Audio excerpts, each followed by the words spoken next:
Everlove TV me ba do to here mo e kanya 3 adjoining community egba was to here dum le egba ban kama e kanya keteza yedu fo mi bala afi egba uncle marakunu na ayo wo nkonam Uncle Honorable David Kobla Kube. Okay, Honorable David Kobla Kube. Akwe fifi la fia 3 community ya onye edu ike fofu azan adumre majibe na yo edu yo nkonam. Yo, akpe edu ya onye akagla kope Tavanya ble porove. Akemi te fofu a me yo ne be akatavakpo onye acronym. Okay. Yemi now. Okay. Aha. Akpe egba keteza no be keteza igba ye dumi nyelela afia gba leke azaya ko joy no be edu o ma tonyan azaya duma leke azaya ko joy na anami anya fifla Yo, akpe azaya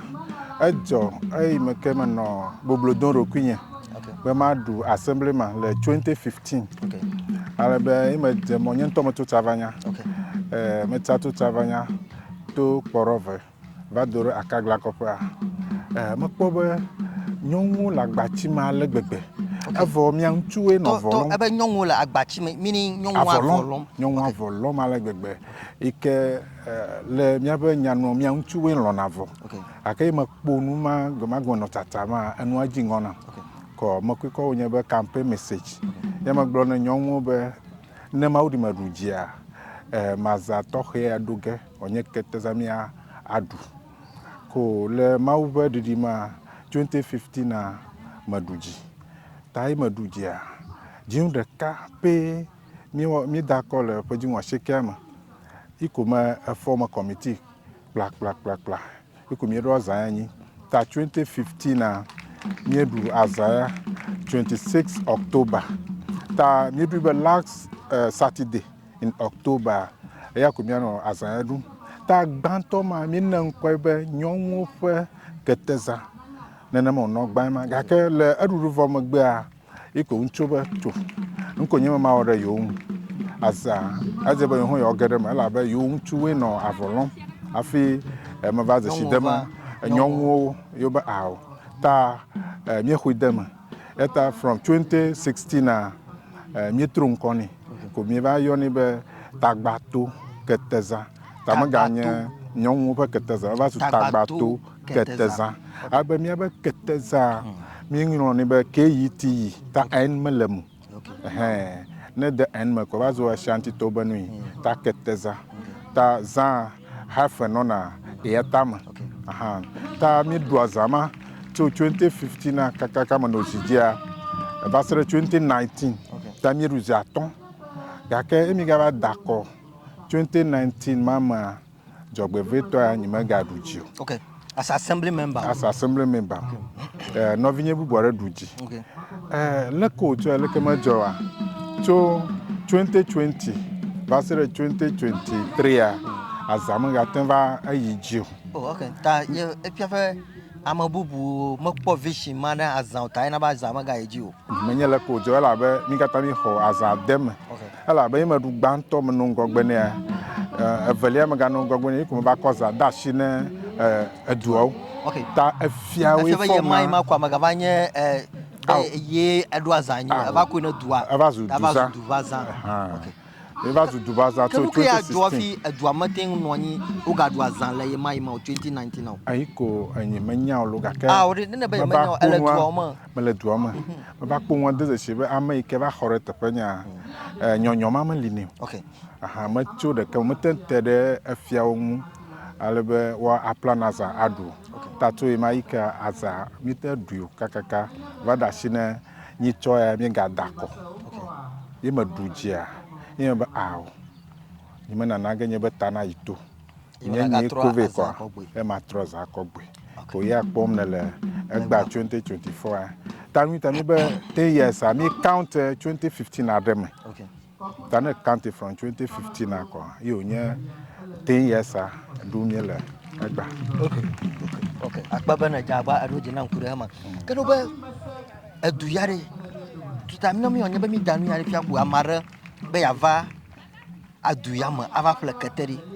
kete vovovo kawe li ke nyɔnu le na eke ŋutsuwo lɔna le du ya me ke atantɔ si dzina be kete yawo le du ya me ke amara tantɔ adzɔge because wontɔ nya be kete fia ye ko nye asiawo mama maro ate atso fia va ko va ƒle kete le mia de du ya ma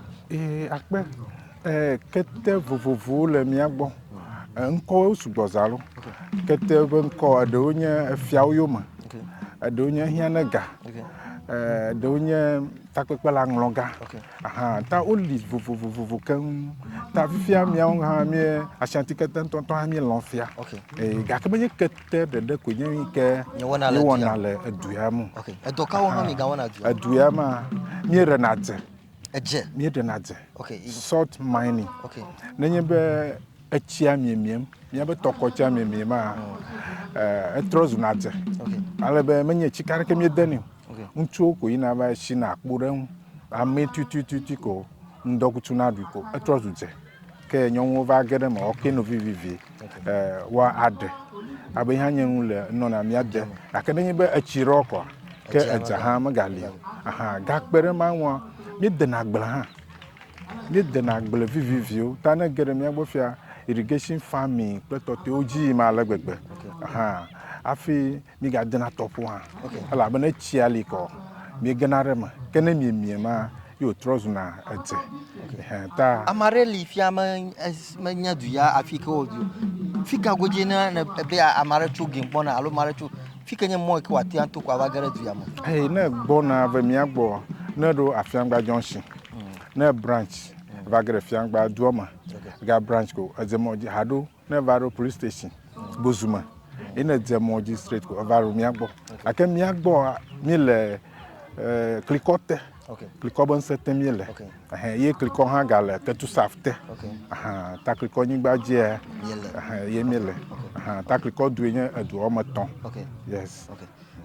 nyamle ke ala sho ne edua dza ku ɖe azaya ŋu eke mi kpɔ be ebe ke emi megaɖui kpɔ ʋua ɖoa nye be amewo ƒe dodo le gba ƒe leke ne kɔkɔ azaya le gba ƒe ŋkekea me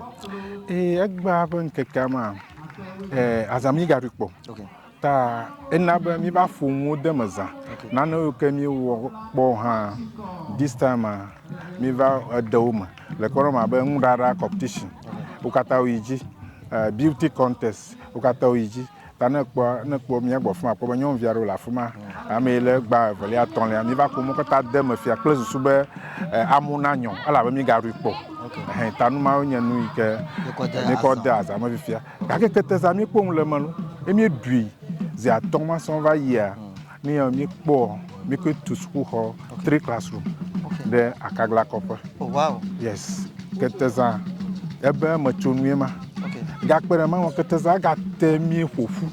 aƒe kple gbe katã ta ne kpɔ fia ame ɖewo le mia dome tso gɛ Kumase kple tɔtɔewo ɖe kete za ta elabe enye nu yi ke mi be mianɔ wɔm ɖaa alebe mi fixe da ɖe last Saturday in October every year now susu aɖe hã li ta mi koe da ɖe afi ma last Saturday in October the following weekend ke mi yi ɖe Hogbetsotso ta mi de ɖe afi ma kple susu be amewo no va ƒle kete le mia gbɔ akɔ yi ɖe Hogbetsotsoe susu nyui aɖe ma mi koe eke mi ɖaɖa ŋu afɔ ene ma ta ne wonye be ne kete dzi nakɔ yi ɖe Hogbetsotso za me yi ke nye kɔtsira gbɔna kwa wɔtɔ ko nye be nava Tagbato electra area ava ƒle kete le afi ya kete asibɔbɔe kete gbaɖugbadu akɔ yi ɖe Hogbetsotso za me anke meda akpe be ne edzagba eɖo dze nam le egba ƒe ŋkekea me azã ɖo ko dze gɔmea mi ge anɔ mia dome keke azã ya na wu ŋu nyamamla ke le asi ne do adza ke enye le asi enye be mia dzi vevie be wokpe ɖe mia ŋu miabe ɖetsiwo ke mi zãna nɔ vɔlɔmea wosi xɔma ale gbegbe ta ne wota kpe ɖe mia ŋu eye mia asi dzi na ɖe na mia anyo gakpe ɖe ma ŋu hã wodzi asi ne miabe avɔwo ya ɖo yo le ne mi lɔ̃ avɔ tsɔ fia kɔ yi ɖe Agbozumea o ɖoko mi kɔ ne gbɔnɛ ta anyo be market ni ya na no amuna va no va no keta ƒle ne be taɖodziwo akpe be ne ɖo dze nam le gba akpe